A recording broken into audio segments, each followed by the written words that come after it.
Sim, as palavras têm peso e cada palavra lançada não tem volta. Assim como em todo o país, o Piauí enfrenta um desafio silencioso, mas crescente: a obesidade. Longe de ser apenas uma questão de saúde individual, a obesidade no Piauí está diretamente ligada a fatores socioeconômicos, culturais e, infelizmente, ao preconceito. Vamos mergulhar nas profundezas dessa realidade, revelando dados alarmantes e estatísticas que pintam um quadro preocupante. Segundo a plataforma Panorama da Obesidade em Crianças e Adolescentes, os números de 2024 são preocupantes. 113.581 pessoas entre 0 e 19 anos com excesso de peso. 35% deste público tem o hábito de consumir alimentos ultraprocessados. 28% de crianças e jovens até 19 anos sofrem de obesidade. São números que refletem não apenas uma crise de saúde pública, mas também um problema social complexo. Especialistas trazem dados e informações importantes. Acompanhe também a vivência, desafios e casos de quem convive ou conviveu com a obesidade. O preconceito que se manifesta impacta a vida de muitos piauienses e perpetua um ciclo de exclusão e sofrimento.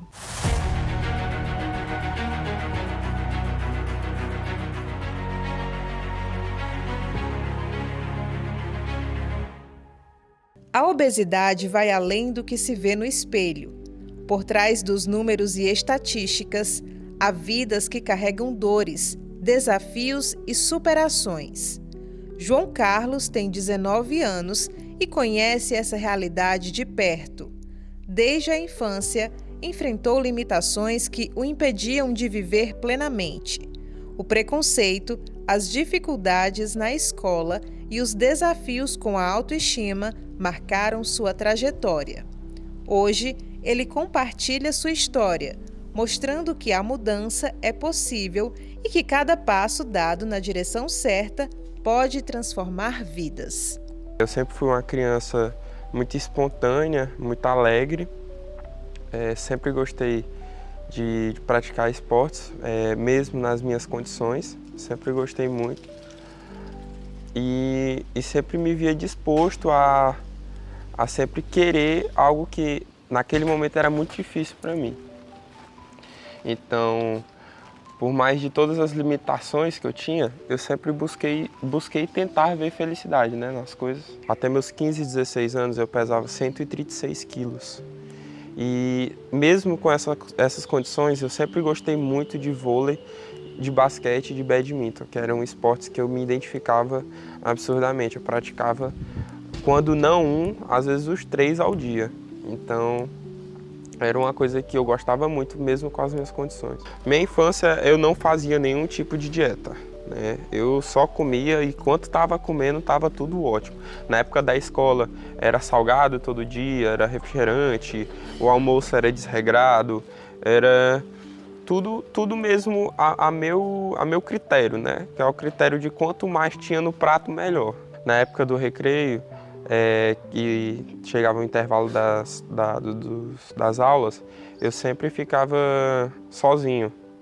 E às vezes eu queria muito estar ali com aquela galera, brincando daquilo, eu queria muito, mas eu evitava, com medo. Com medo não é nem do que eles iam falar para mim, mas o que um fala pro outro.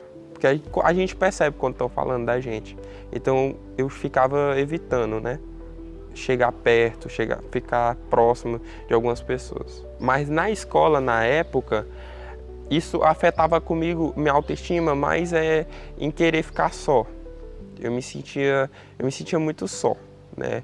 Eu não me considerava uma pessoa muito comunicativa devido ao medo mesmo de conversar com as pessoas, falar algo errado, ou não querer me entrosar, me enturmar. Eu hoje, na minha condição hoje, eu sou uma pessoa totalmente diferente, sou altamente social. No dia em que eu coloquei minha cabeça no travesseiro e fiquei com muito medo de não acordar, do meu coração parar no meio da noite, ali foi quando eu percebi, realmente está na hora, tem que mudar. E somou com as questões sociais, né, de colega, de querer sair, de querer viver algo diferente, nunca visto, nunca vivido, né? Ter experiências que é natural do ser humano, né? Você para de ser uma criança e começa a ter outras vivências diferentes. Então, querendo ou não, no quesito social, isso mudou também muito. O start foi dia 28 de março de 2023. Foi o dia que não, é hoje, vou começar de hoje. Eu estava na escola e naquele dia eu me lembro que era próximo do recreio, era tipo umas 7h50 mais ou menos, e eu liguei para a mãe, eu decidi mudar de vida e por algum motivo, eu não quero mais comer errado e não quero mais deixar de treinar certo. Aí ela disse assim, não, meu filho, pois vamos, a gente pode começar hoje, você quer começar hoje? E assim eu fiz. Desde aquele minuto eu já mudei minha alimentação. Por exemplo, era perto do recreio, eu tinha levado um lanche, eu já não comia esse lanche, já comprei um sanduíche natural que vendia na escola. Então, daquele momento em diante, daquele momento até dia 20 de novembro, foi onde minha vida mudou totalmente. Eu não consigo hoje dizer que eu sozinho, eu fiz todo esse processo, que eu sozinho, por mérito meu, eu sou muito grato a Raíssa, que é minha nutricionista, que ela fez todo esse trabalho comigo incrível, desde aquele tempo até hoje, nunca vou trocar, vai ser ela também, para sempre. E também sou muito grato a um personal que ficou comigo durante um ano, o Márcio. Não é apenas uma questão estética, mas que envolve saúde física e mental. Muitos fatores contribuem para o seu desenvolvimento, desde predisposição genética até questões emocionais e hábitos alimentares inadequados. A relação com a comida pode ser influenciada por sentimentos de ansiedade, tristeza e até mesmo pela falta de acompanhamento adequado. Esta especialista explica como os aspectos psicológicos e metabológicos estão diretamente ligados à obesidade e como um atendimento multidisciplinar pode fazer a diferença na vida de crianças e jovens. Quando a gente fala de obesidade, a gente precisa primeiro entender que nós estamos falando de um problema de saúde que não tem uma causa única. Então, a gente precisa considerar vários fatores. Quais? Fatores biológicos, genéticos, comportamentais, emocionais, do ambiente como um todo. Então, é necessário todo o cuidado do profissional para compreender a criança que está em atendimento, o jovem, o histórico dessa família, o histórico dessa criança, as várias questões que permeiam tudo isso para que a gente consiga ter um olhar sensível, identificar de fato, né, todas as variáveis e fazer um atendimento que seja personalizado às necessidades reais do caso. A gente precisa sempre ter essa atenção, né, que são muitas variáveis, mas trazendo um pouquinho em relação aos aspectos comportamentais e emocionais, a gente pode pensar em hábitos alimentares, né, que não são tão saudáveis, respostas comportamentais que aparecem diante de emoções um pouco mais conflitantes, emoções desagradáveis de sentir, que vão colocando o sujeito, né, em hábitos que não são tão saudáveis assim. A gente pode pensar também em questões de autoestima, a gente pode pensar também em um contexto com rotina desajustadas, com horários de sono não regular, em contextos em que a prática de atividade física também não é frequente, né? Em que há sedentarismo, em que há vários fatores estressantes. Então, a gente vai sempre olhar com esse olhar cuidadoso de que não é uma causa única, mas que existem alguns fatores que podem vir a interferir. A gente precisa ter sempre atenção. Primeiro ponto, mudança no comportamento. Então, se o seu filho, a criança, o aluno, ele tem um certo padrão de se relacionar, de interagir, de conviver, tem sempre um humor alegre, tranquilo, e de repente ele passa a ficar mais isolado, mais triste, a recusar determinadas situações que antes eram prazerosas, a não querer mais estar em determinadas situações, todos esses processos de mudança precisam ser observados com muita atenção. Além disso, é importante também observar mudança no padrão de alimentação, né? Seja pelo excesso, um aumento significativo, seja também pela inibição. É importante avaliar também a forma como esse sujeito, essa criança, adolescente, está se colocando nas relações sociais. Se existe uma tentativa de evitação, o porquê dessa evitação, né? Se é algo que está frequente, se é algo que está chamando a atenção, se o humor também está oscilando com uma certa frequência, né? Gerando uma preocupação a mais, precisa trabalhar com a psicoeducação. O primeiro ponto é que essa família precisa compreender o processo que está sendo vivido, né?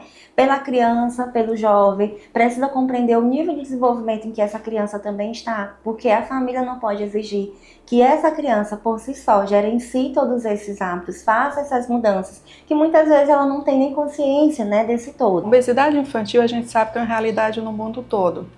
E o Brasil está entre os 4 países com o maior número de obesidade, não só de adultos, mas também na infância e na adolescência. A gente não tem números exatos, especialmente aqui no nosso estado, mas a gente sabe que ela está um predomínio, já atinge em torno de 2/3 das nossas crianças e pelo menos 1/3 em cada 3 crianças tem um sobrepeso ou um quadro de obesidade. É muito importante porque assim, a percepção que a gente tem é que a gente não está conseguindo controlar. Então está só aumentando o número de sobrepesos e essa obesidade ela está se mostrando mais relevante cada vez mais em crianças jovens ainda e principalmente no adolescente. Eu particularmente tenho crianças às vezes de 10, 12 anos pesando mais de 100 quilos. Então são crianças que já nos chegam não só com a obesidade, mas também com as complicações da doença que a gente pode falar, que são várias complicações, principalmente metabólicas, mas que pode envolver todos os outros sistemas do corpo. A obesidade infantil, em geral, é o erro alimentar. Então, a gente está vivendo numa sociedade em que nossas famílias já comem de forma errada, a gente não tem horários específicos, as crianças comem na hora que quer, a quantidade que quer, e principalmente os alimentos que são oferecidos, muitas vezes são produtos industrializados, que já são comprados prontos e que têm uma alta carga de calorias, além de níveis também altos de colesterol, com gorduras saturadas, que são também doenças que levam a doenças mais graves. Então, o que acontece? Às vezes os pais têm a noção, a impressão de que estão alimentando corretamente os filhos, mas toda a família está sendo mal alimentada. Além disso, a gente tem um fator do sedentarismo. Então, se a gente pensar antes, as crianças podiam sair para a casa do vizinho, brincar no tempo livre. Hoje em dia, nossas crianças não podem fazer isso. Então, se os pais não têm aquela opção de levar os filhos para uma atividade física, as crianças ficam em casa. Aí acabam se levando para as telas, para joguinhos, para uma forma alternativa de brincadeiras e, com isso, ter menos gasto energético. E, além disso, também tem um fator genético. É importante lembrar que toda família, quando tem uma carga genética mais forte de ser obesa, de ter doenças metabólicas como diabetes, você vê que a própria família já enfrenta uma situação problemática e muitas delas já não conseguem fazer isso pelos próprios adultos. Então, uma criança que cresce no meio familiar obeso, de pessoas que comem errado ou já tem uma tendência à obesidade, são crianças que também têm um maior risco de crescerem obesas. A obesidade infantil, principalmente, ela tem um risco muito grande porque são doenças que a gente já conhece do adulto, mas que estão acontecendo cada vez mais cedo. Então, por exemplo, nas doenças metabólicas, a resistência insulínica e, eventualmente, o diabetes tipo 2 é uma situação que antes a gente via só no adulto, depois dos seus 20, 30 anos. E hoje a gente vê em crianças e adolescentes com 11, 12 anos de idade, como eu tenho casos de adolescentes com diabetes tipo 2. Outro risco importante, as crianças obesas, principalmente as meninas, elas também têm um maior risco de puberdade precoce. Então existe uma interação nisso, em que nós vemos que as meninas obesas, em geral, elas iniciam a puberdade bem mais cedo, por volta dos 7, 8 aninhos, e acabam ficando mocinhas também mais cedo, se não tratadas adequadamente. E entre isso vai pressão alta, que vai se manifestar também depois, problemas de colesterol alto, que às vezes requer tratamento com medicação, problemas de coração, que já é consequência de placas de ateroma, de gordura, que pode levar a um infarto numa vida mais cedo do que deveria acontecer. Então, todas essas doenças, elas vão acontecer no futuro, e o que eu falo para os pais é: hoje seu filho está gordinho e lindo, A beleza, para mim, é o menos importante. Uma criança rechonchuda é perfeita, mas aquilo ali já representa uma doença que depois vai se agravar e vai se manifestar com doenças bem mais sérias. Então, é uma doença crônica que tem que ser tratada como uma doença. Então, quem provoca a doença é o erro alimentar. E quem é responsável por oferecer alimentação, atividade física para a criança são os pais e a família. A escola tem um papel fundamental na construção de hábitos alimentares saudáveis. As escolas públicas estaduais do Piauí contam com o Programa Nacional de Alimentação Escolar, que tem investido fortemente na qualidade da merenda escolar.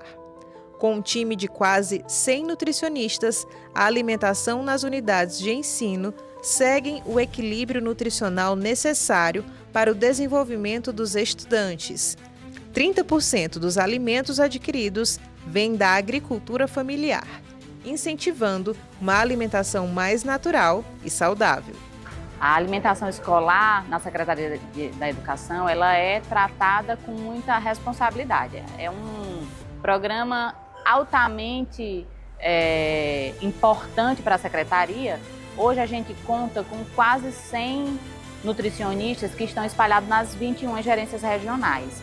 E essa organização, ela se dá para que todas as gerências e todas as escolas do estado, ela tenham uma mesma formulação de cardápio, para que todos os alunos tenham a melhor alimentação. A Secretaria de Educação, ela investiu no último ano mais de 140 milhões de reais na alimentação escolar. E esses recursos, eles vêm tanto do governo federal, como de aporte do governo do estado por meio do Tesouro Estadual. Isso é dividido por meio do Programa Nacional de Alimentação Escolar, do PENAE, e em parceria com o governo do estado, para melhor organizar o repasse de recursos para as escolas que fazem a aquisição tanto de produtos da agricultura familiar, que 30% desses 140 milhões, eles são destinados, no mínimo 30%, eles são destinados à aquisição de produtos que advêm da agricultura familiar. E com isso também a gente consegue fomentar que os pequenos empreendedores, os empreendedores familiares, aqueles produtores que estão nos assentamentos da reforma agrária ou em comunidades quilombolas, indígenas, que eles possam também fazer essa venda para as escolas. A gente faz a aquisição por meio de chamamento público nas escolas aqui do estado e isso faz com que o dinheiro também gire, a economia gire dentro do estado. Os cardápios de todas as escolas da rede estadual, né, eles são planejados com base na utilização de alimentos in natura minimamente processados, né? Com alimentos também variados, alimentos seguros do ponto de vista higiênico e sanitário, respeitando a cultura alimentar local, entendeu? E também ele visa contribuir para o crescimento e desenvolvimento dos alunos, também para o aprendizado, né, e rendimento escolar. Como é uma escola de tempo integral, são ofertadas 3 refeições diariamente, que são 2 lanches e o almoço. Sempre no lanche a gente prioriza os alimentos in natura e minimamente processados, que são frutas, os sucos naturais. Hoje foi servido o bolo, que é um alimento que é adquirido da agricultura familiar, mas como é um alimento processado, a gente tem uma restrição em utilizá-lo. Então ele só é ofertado 2 vezes no mês. E assim, é um lanche que é aguardado pelos alunos, eles ficam ansiosos, principalmente que é uma preparação doce. Mas aí a gente oferta de forma restrita no cardápio. E no almoço a gente tem uma série de outros alimentos bem variados, que varia arroz, feijão, as carnes, o macarrão, as frutas e as verduras também. Prioriza esses alimentos in natura e mínima processados. E a gente tem uma utilização bem reduzida dos alimentos ultraprocessados. Eu falei que esses alimentos ultraprocessados, eles são ricos em açúcares, em gorduras, ricos em sal, também são pobres em vitaminas, e minerais e fibras, então, consequentemente, levando ao desenvolvimento da obesidade e do sobrepeso, né? Trazendo o desenvolvimento de doenças, como diabetes, colesterol elevado. Eu gosto da feijoada, que é dia de segunda-feira. E dá para repetir. Só que a fila às vezes é bem grande, né? A gente desiste na hora. A salada, a beterraba, alface, cenoura.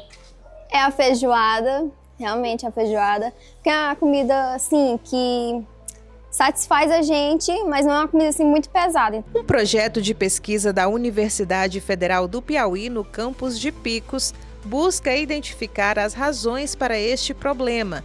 A iniciativa promove a conscientização e intervenções nutricionais para melhorar a qualidade de vida de crianças da rede municipal de ensino. A gente iniciou, a construção do projeto, é um projeto construído a muitas mãos, tá? O título dele, efetividade de um protocolo de intervenções para o manejo da obesidade infantil na atenção primária em saúde, tá? E a motivação maior foi os altos índices alarmantes que a gente tem, de excesso de peso na infância e na adolescência, mas isso já tem se iniciado na infância. Então, considerando nessa problemática que a gente tem aqui no Brasil, mas que é de todo o Brasil, inclusive do estado do Piauí, do município de Picos, nós começamos a trabalhar nesse sentido. Atualmente, a gente tem em acompanhamento em torno de 100 crianças, que estão sendo acompanhadas pela equipe do projeto em várias etapas. Tá? Então, desde o momento que a gente identifica quem são essas crianças com excesso de peso, que têm sobrepeso e obesidade, até o momento que a gente avalia toda a condição clínica dela e, em seguida, a gente inicia as intervenções. Obviamente, com a autorização dos pais dessas crianças também, A gente também firmou uma parceria com a Secretaria de Educação para que a gente pudesse chegar até essas crianças por meio das escolas, que tem o programa Saúde na Escola, que é vinculado à atenção básica em saúde. Então, lá nas escolas é que a gente faz essa seleção, identifica as crianças com excesso de peso, por meio de uma avaliação antropométrica, e aí, em seguida, a gente dá, então, início às intervenções. Já avaliou mais de 700 crianças ao longo do tempo. E destas, a gente identificou um índice importante, como eu falei para você, em torno de 30% delas têm excesso de peso ou sobrepeso ou obesidade, algumas até já com obesidade grave, tá?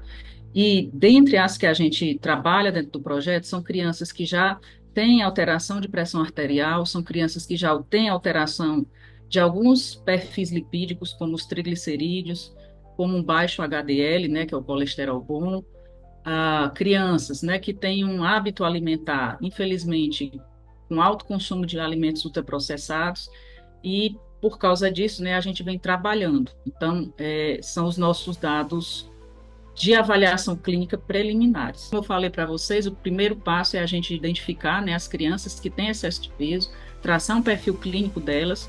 Nesse perfil clínico, a gente tanto identifica o estado nutricional, como a gente identifica outras variáveis, como todo o perfil lipídico, glicídico, níveis pressóricos, tá? E a partir do conhecimento da realidade clínica dessas crianças, a gente traça um protocolo de intervenções. Inicialmente, as intervenções são nas escolas, mas envolve também os pais, e inicialmente essas intervenções são quinzenais e em seguida mensais. A luta contra a obesidade infantil vai muito além da alimentação. A prática de atividades físicas e o acompanhamento nutricional são fundamentais para garantir uma infância mais saudável. A realidade da obesidade infantil no Piauí é que os números estão aumentando por conta também dessa transição nutricional que aconteceu, não só aqui no Piauí, mas no Brasil. Aconteceu a transição nutricional, que a gente fala relacionada à transição entre a desnutrição para casos de obesidade. Então, no Piauí está acontecendo essa transição nutricional. Atualmente, os pais estão cada vez mais preocupados com relação à obesidade e também procuram melhores condições de alimentação para ter uma qualidade de vida melhor. Acho que os pais estão procurando cada vez mais esse atendimento especializado, não só de médicos, mas também de nutricionistas. É importante a criança ter acesso aos alimentos saudáveis, incluir vegetais, frutas, manter uma alimentação saudável de maneira geral, incentivar que a criança faça atividade física não somente durante as brincadeiras de maneira lúdica, mas também junto com a criança, ou seja, a família aliada à criança durante esse processo de emagrecimento, e incentivar com que ela faça atividades físicas. Então, a prática de esportes, de exercício físico, de atividade física, de participação nas aulas de educação física são de extrema importância, porque a obesidade é uma doença, a gente não pode romantizar isso, certo? E a gente tem que combater ela. Então, a gente pode estar usando essas estratégias, entendeu? Então, no meu ponto de vista, a criança desde pequena, a partir dos seus 10, 11 ou 12 anos, não ir para a academia, é certo também, mas procurar mais essas atividades coletivas, um projeto, uma escolinha de futebol, de voleibol, de basquete, participar mais das aulas, se movimentar mais. Quanto mais você se movimenta, mais saúde você tem. O profissional de educação física tem que entrar, tem que conversar, fazer aquele meio psicólogo, adaptar, usar maneiras, tanto na escola, na aula de educação física, quanto no esporte, nos treinamentos, como na sala de musculação, de adaptar as atividades, trazer atividades meio lúdicas, circuitos em treinamentos, treino funcional, o salão de musculação. Os esportes coletivos são extremamente importantes também, porque vai trabalhar tanto o corpo daquela criança, vai fazer com que ele socialize mais com pessoas. Ali o profissional que está na academia, ele está capacitado para fazer uma atividade lúdica para a criança dentro daquilo que ela necessita. Histórias reais também mostram que a busca pelo bem-estar e pela aceitação passa por desafios, mas também por superação e autoconhecimento. A minha infância, minha adolescência, foi sempre uma busca por o equilíbrio, né? No começo eu fui uma criança gordinha, mas eu sempre pratiquei atividade física, então nada me impediu de fazer nada. Eu tive um problema com distúrbios alimentares na adolescência, isso muito por conta do padrão de estética. Eu sou de 98, então nos anos 2000 a gente cresceu com um padrão de estética muito alto. As Secrets, né, as Angels da Victoria's Secret era a maior referência, então não tinha tantas meninas como eu. Então eu fui aprendendo a entender o meu corpo, a lidar com isso. Acabei desenvolvendo alguns distúrbios, mas com a ajuda da terapia eu consegui dar a volta por cima disso. E sempre fui uma adolescente muito ativa e aprendi a desenvolver isso ao longo da vida. Eu tive o desafio muito grande da adolescência, né, daquela questão de pertencimento. Então, na moda eu não tinha tanta referência, na TV eu não tinha tanta referência como a gente tem nos últimos 10 anos, onde as mulheres fora do padrão tomaram o seu espaço. Hoje a gente tem marcas, a gente tem programas, a gente tem espaço. E isso tudo nos proporcionou que essas novas meninas, essas novas pessoas que estão surgindo agora, consigam ter esse lugar que eu não tive. Então eu tive muito essa questão do pertencimento. Hoje eu me enxergo como uma mulher linda, que tem muita felicidade com o que vê no espelho quando olha. Eu continuo praticando atividade física, eu continuo usando o meu corpo de formativa, meu corpo não me impede de fazer nada. Do rapel a uma trilha na cachoeira, eu faço tudo. E hoje eu empodero outras mulheres mostrando o meu dia a dia nas minhas redes sociais, sempre falando o quão é importante você entender quem é você, fazer as coisas pela sua saúde e não por um padrão. Porque o padrão, ele é uma coisa que veio para segregar. E o que a gente busca hoje é uma igualdade de todo mundo, todos os corpos, porque tem espaço para todo mundo. A minha maior qualidade é não ligar muito para o que as pessoas falam. Eu acho que eu me provei muito para mim mesma, que a maior importância para mim era me provar para mim, eu posso, eu consigo e eu sou assim. A obesidade desde 2010 ela é considerada uma doença pela OMS e ela é uma doença que desencadeia outros fatores. A obesidade está sim ligada à comorbidade de depressão, infarto e várias outras comorbidades, mas não quer dizer que uma pessoa obesa ela não consiga sair disso. Uma pessoa gorda não necessariamente é uma pessoa obesa, tem muito isso também. E é o que a Sociedade Brasileira de Endocrinologia tenta mudar hoje, é muito essa questão de uma pessoa que é considerado gordo padrão, ela não necessariamente é uma pessoa obesa. Então a gente também tem que conhecer muito dessa questão de entender até onde é realmente uma doença ou não. Eu acho que todo mundo tem que entender quem é. Acho que o caminho é o autoconhecimento, é você saber para onde você quer ir, onde você quer chegar e que o seu corpo, ele tem que te levar até lá, ele não é um impedimento para isso. Mais do que ações isoladas, é preciso uma mudança de mentalidade. É fundamental que a sociedade piauiense reconheça a obesidade como uma questão de saúde complexa, influenciada por múltiplos fatores, e não como uma falha pessoal. Mudar essa realidade depende da nossa capacidade de enfrentar o peso do preconceito de frente e construir uma sociedade mais inclusiva e acolhedora para todos.